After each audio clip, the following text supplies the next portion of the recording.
नमस्कार, आप देख रहे हैं कनेक्टिंग हरियाणा और मैं हूं आपका दोस्त संजय ढांडा। दोस्तों, आज एक ऐसे विषय पे चर्चा करेंगे जो बहुत ज़रूरी है। एक समय होता था जब देश के ऊपर पूरी तरीके से संकट था और पूरी दारोमदार हम कह सकते हैं कि किसान के कंधों के ऊपर आ गया था। उस वक्त या तो जवान की जय जयकार थी या फिर किसान के आगे सरकार ने ये कहा था कि हे अन्नदाता, आप अन्न उगाइए, इस देश को आत्मनिर्भर बनाने का काम आप करें। और किसान ने जी तोड़ मेहनत की, उन तकनीकों का सहारा लेकर के और अपने खेतों के अंदर उन फसलों को सींच करके इतना उत्पादन किया कि देश के अन्न से भंडार भर दिए। और आज हम कह सकते हैं कि देश आत्मनिर्भर है। लाल बहादुर शास्त्री ने एक नारा भी दिया था, जय जवान जय किसान। जय जवान यानी कि सीमा पर वो डट करके जिन्होंने अपने प्राणों की आहुति दे करके देश की रक्षा की थी, और किसान ने खेतों में डट करके अनाज उत्पादन करके देश को आत्मनिर्भर बनाने का काम किया था।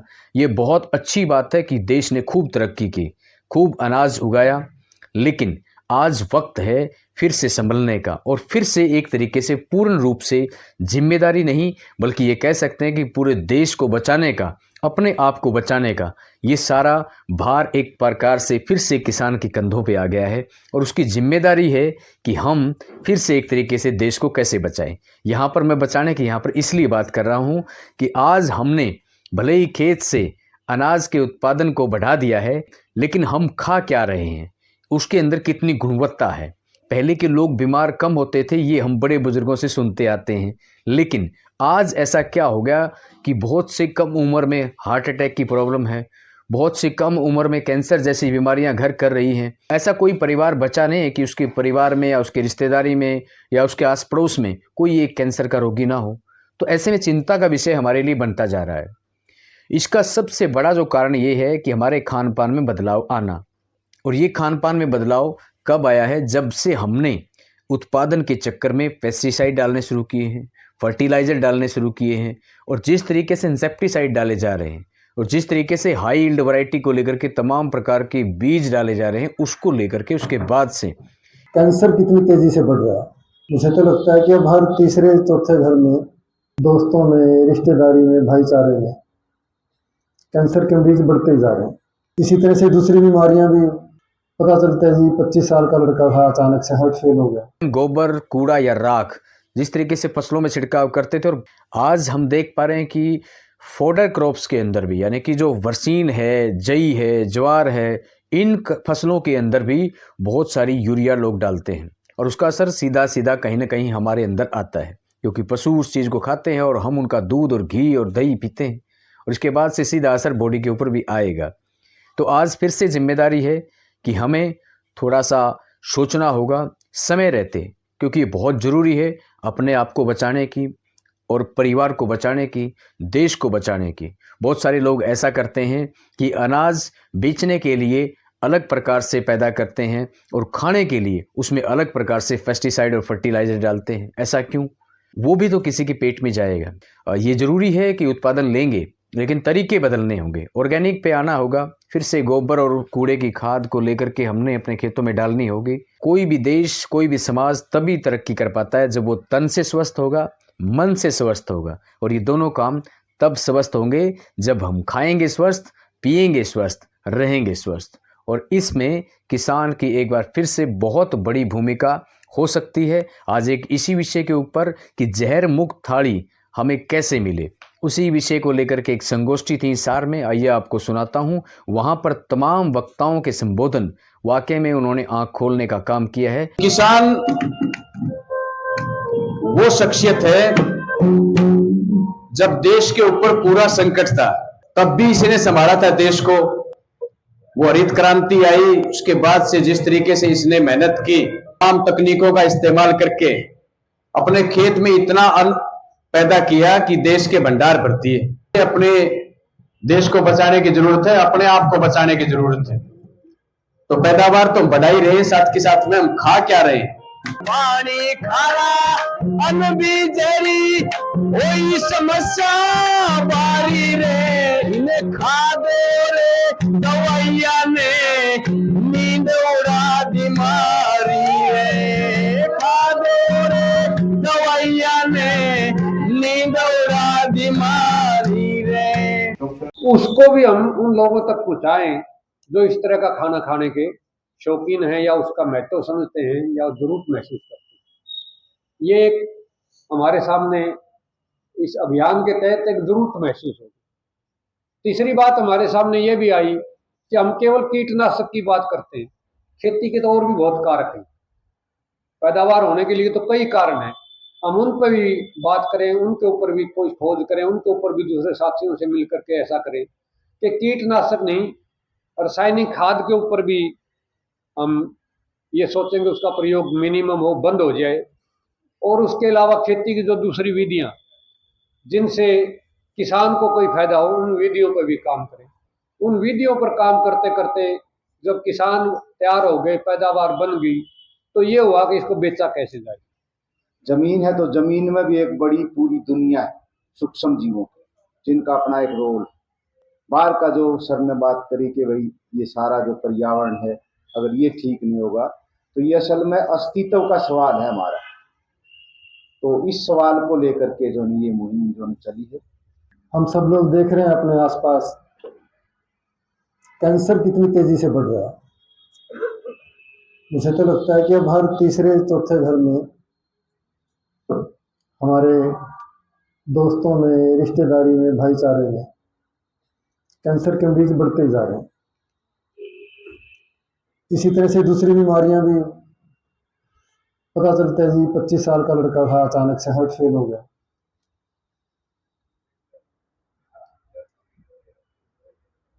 तो इस तरह की जो दिखते हैं हमारे शरीर के साथ, उन पे उनका केवल मेडिकल में इलाज नहीं है कि डॉक्टर के पास जाएं, कैंसर का तो इलाज है ही नहीं। तो ये क्यों बढ़ रही हैं बीमारियां?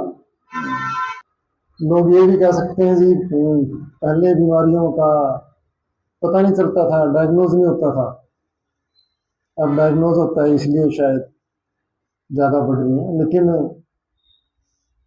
दूसरा कारण ये भी हो सकता है कि बीमारी बढ़ी ज़्यादा रही है। मुझे लगता है कि दोनों चीज़ें हैं, बीमारियां बढ़ भी ज़्यादा रही हैं, कैंसर का जो प्रकोप है वो पहले से ज़्यादा हो गया है। और उसका एक मुख्य कारण जो हमारा खान पान है वो है, और हम सब लोग इससे चिंतित हैं। और हमने मान भी लिया है कि हमारा जो खाना है वो बहुत खराब है, बहुत मिलावट का है। अभी पिछले दिनों मेरी माता जी का देहांत हुआ, तो उसके बाद जो लोग बैठने आ रहे थे, शोक प्रकट करने आ रहे थे, तो लगभग सभी का ये कहना था, बोले जी माता जी तो 91-92 साल की हो गई, क्योंकि पुराने टाइम की थी, उन्होंने शुद्ध खा रखा था, हम लोग तो नहीं पहुंचेंगे वहां तक। सभी लोगों को ये एहसास हो रहा था कि हम मतलब इतनी लंबी उम्र तक नहीं पहुंचेंगे, क्योंकि हमारे खाने में मिलावट है और हम तो दवाइयों का और ये स्प्रे का खाते हैं। तो जब साइंस इतना विकास कर रही है, हम आर्टिफिशियल इंटेलिजेंस में आ गए, किसी की भी शक्ल काट के किसी दूसरे की शक्ल लगा देते हैं, सच का झूठ का पता नहीं चलता, तो फिर साइंस हमें जहर मुक्त खाना क्यों नहीं दे सकती? क्या साइंस का ये काम नहीं है? मुझे तो लगता है कि समाज के प्रतिनिधि होने के नाते सरकार का भी ये काम है, लेकिन असर तो लोगों पे पड़ता है, समाज के लोगों पे असर पड़ रहा है, लोग बीमार हो रहे हैं। कुछ आंकड़े ऐसा बताते हैं कि हमारा जो लाइफ स्पैन है, जो हमारी उम्र है, वो पिछले 10-15 साल में कम हुई है। वो कम होने का एक कारण तो प्रदूषण है, इतनी हवा ही जहरीली हो गई है, और दूसरा कारण हमारा खान पान है जिसमें भी जहर मिला हुआ है।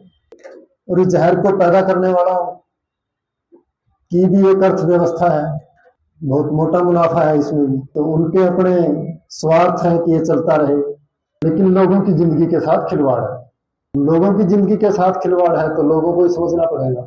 हम जहर मुक्त खेती करें, और हम लोग जो शहर में रहने वाले लोग हैं, गांव के रहने वाले लोग हैं, जो इसका उपभोग करते हैं, वो इसके महत्व को समझ के किसान को उस फसल का पूरा दाम दें। क्योंकि आज यदि जहर मुक्त करेंगे तो उसकी यील्ड भी मेरे ख्याल से कम आती है, फसल कम होती है जितनी पेस्टिसाइड या खाद डालने से होती है। इस तरह से हम सब मिलकर कोशिश करेंगे, किसान और उपभोक्ता मिलकर कोशिश करेंगे, तो हम अपने समाज को ज्यादा स्वस्थ समाज बना सकते हैं।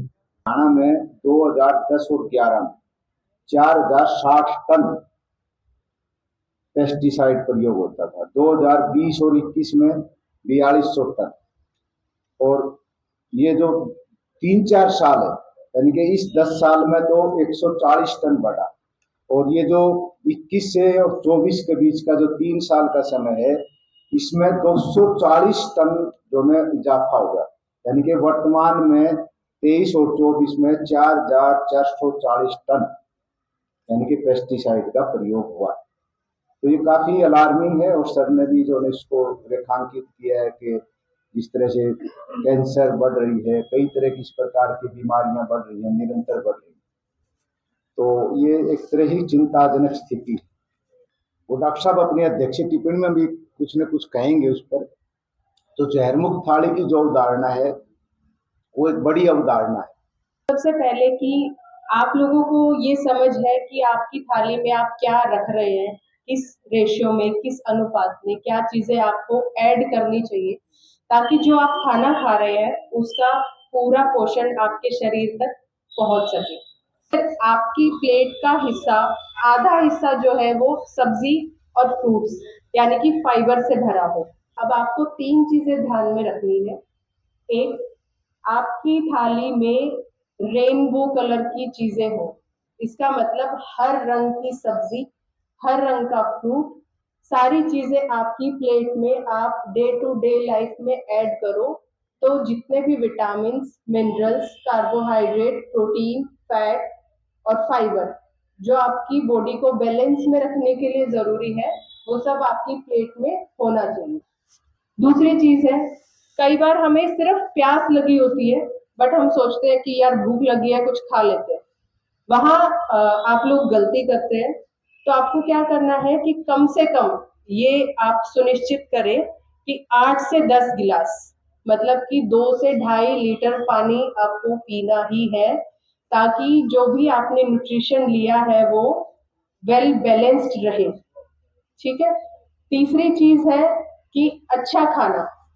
अब हमारे किसान लोग हैं जो ये एक पहल शुरू की है, बिना जहर की, बिना कीटनाशक की जहर मुक्त थाली। ये आपने पैदा तो कर लिया, लेकिन इसको खाना कैसे है वो बहुत इम्पोर्टेंट चीज है।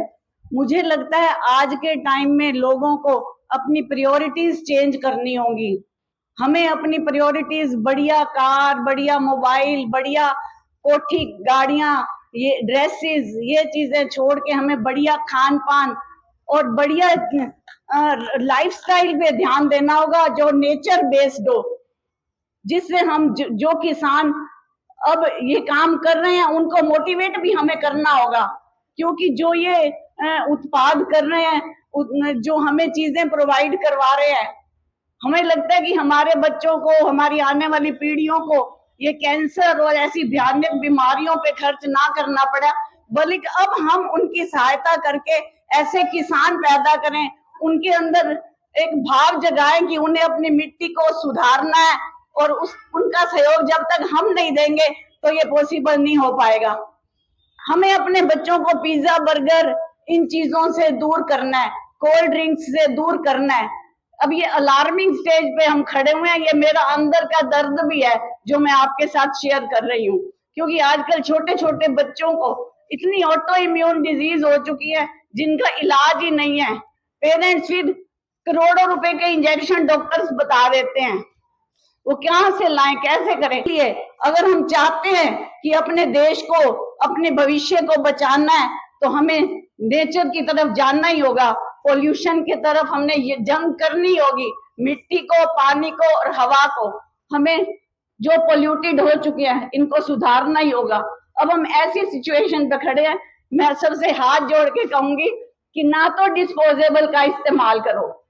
हमारे हिसार में बहुत सारे बर्तन बैंक हैं, जो हम चाय पीते हैं ना कपों में, वो कागज के नहीं होते, उनके अंदर एक लेयर होती है प्लास्टिक की। जो सबसे ज्यादा नुकसान करती है। और जब हम पैकिंग में लाते हैं सामान, गर्म चीजें आपको दालें वगैरह सब कुछ डाल के प्लास्टिक के ऐसे डब्बे में दिए जाते हैं जो अंदर आपके नैनो पार्टिकल्स हो जाते हैं। प्लास्टिक छोटे छोटे बच्चों में मिले हैं, वो न्यू बॉर्न बेबी के अंदर वो मिले हैं। तो जो बहुत ही हमें भयानक लगता है ऐसी सिचुएशन को टॉलरेट करना कि हम कैसे जी पाएंगे इस तरह से बीमार बच्चों के साथ, कैसे हम सरवाइव करेंगे, हमारे बच्चे और आने वाली पीढ़ियां। इसीलिए अपने एनवायरनमेंट को बचाया जाए और जहर मुक्त जो थाली है इसी के तरफ ध्यान दिया जाए कि हमें अपनी थाली को जहर मुक्त बनाना है और ऐसा लाइफस्टाइल अपनाना है ताकि हमें बीमारियों पर खर्च ना करना पड़े और स्वस्थ बच्चे हों, हमारे देश के भविष्य हमारा। धन्यवाद। कि जो कैटरिंग सर्विसेज को भी साथ में लेना पड़ेगा। कई हमारी स्कीम में कैटरिंग सर्विसेज नहीं है। आपने पैक्ड फूड के बारे में बात की। पैक्ड फूड में माइक्रोप्लास्टिक्स भी आ जाएंगे। कैटरिंग सर्विसेज में मैं ट्रांस फैट के ऊपर थोड़ा सा फोकस करना चाहूंगा। जो रिसाइकल्ड मतलब तेल होता है उसके टॉक्सिक इफेक्ट्स बहुत ज्यादा हैं और कहीं भी कोई गैदरिंग हो तो समोसे और पकोड़े होने तय है और ऐसा हो ही नहीं सकता कि एक बार बना हुआ तेल, यूज किया हुआ तेल बार बार यूज ना हो। रेंसिडिटी हो जाती है। मैं कोई इसमें गहराई में नहीं जाना चाहूंगा। खोआ थोक में मिलता है, कैसे बनता है कुछ पता नहीं है। लैक्टोज इंटॉलरेंस का पक्ष अभी पूरी तरह नहीं रखा गया। यहाँ पर 5 साल की उम्र के बाद लैक्टोज बनना बॉडी में कम हो जाता है और हमारी आदत है हरियाणा में, पंजाब में कि दूध तो ठुकवा पीना ही पीना है। दूध पचता नहीं है। एक जो डाइजेस्टिव सिस्टम्स के जो बीमारियां हैं, अगर दूध में लैक्टोज होता ही है और लैक्टेज एंजाइम नहीं बनेगा तो दूध कहाँ जाएगा? लार्ज इंटेस्टाइन में जाएगा और माइक्रोब्स के हवाले हो जाएगा। फिर वहां पर पचता है, वो वहां पर अफारा बनता ही बनता है। तो जो बात कर रहे हैं कि भाई दूध को दही की फॉर्म में यूज करें ताकि लैक्टोज लैक्टिक एसिड में कन्वर्ट हो चुका हो, अफारा ना बने, पनीर भी उस दही से बना हुआ हो, तो ये कुछ छोटी छोटी चीजें हैं जो मतलब जोड़नी पड़ेंगी। शादी से आते ही बीमार पड़ता ही है हर कोई, क्योंकि वहां पर घर में तो हम हर कोई केयरफुल होता है। The moment you are outside, कहीं गैदरिंग में है, तो उसके बाद ये दिक्कत आती है। जितने हम सिंपल रहेंगे उतना हमारे लिए फायदा रहेगा। जितनी प्रोसेसिंग होती जाएगी नेचुरल फूड की, उतनी उसकी न्यूट्रिटिव वैल्यू कम होती जाएगी। थोड़े अनुभव आपसे शेयर करना चाहूँगा। अब मेरी उम्र का आपको अंदाज होगा कि मैं कैसे हूँ, कितना हूँ। एनीवे, मैं ज़्यादातर नेचर के नज़दीक हूँ। यहाँ मेरे मित्र ही बैठे हैं। मैं सुबह रोज बेनागा आधा घंटा धूप में बैठता हूँ, मिनिमम क्लोथ पहन के, और मेरे को आज तक कभी विटामिन डी की शिकायत नहीं हुई।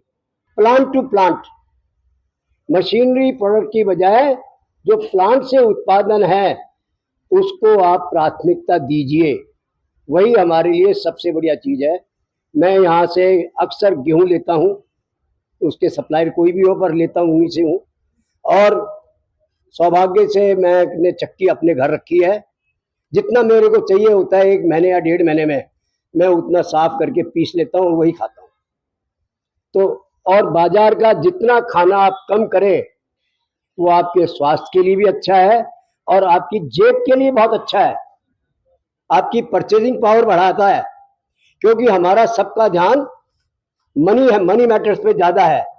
ये इनके इन प्रकार पैसा आना चाहिए, पर पैसा आने के बाद अगर आप उसका सही उपयोग नहीं कर रहे हैं तो पैसा किस काम का है।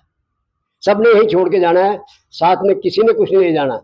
ये शरीर भी आपका साथ नहीं जाने वाला है, इसलिए शरीर को सबसे ज़्यादा प्राथमिकता दीजिए, लब्बे लुबाब पर मत दीजिए। और लोग क्या कहेंगे इसको भूल जाइए। आप गधे पे चल रहे हैं तो भी लोग कहेंगे, आप बहुत बढ़िया गाड़ी पे चल रहे हैं तो भी लोग कहेंगे, और बहुत बढ़िया कपड़ा पहन रहा है तो भी कहेंगे।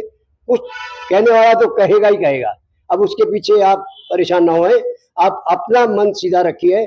बस एक विश्वास जो मैं चाहता हूँ उपभोक्ता से, उससे, प्रोड्यूसर से, कि जो चीज़ दे वास्तव में जो है वही दे। ये ना हो कि इसके नाम से कोई और चीज़ हमको देना शुरू कर दे। तो हमारे विश्वास का हनन ना करें,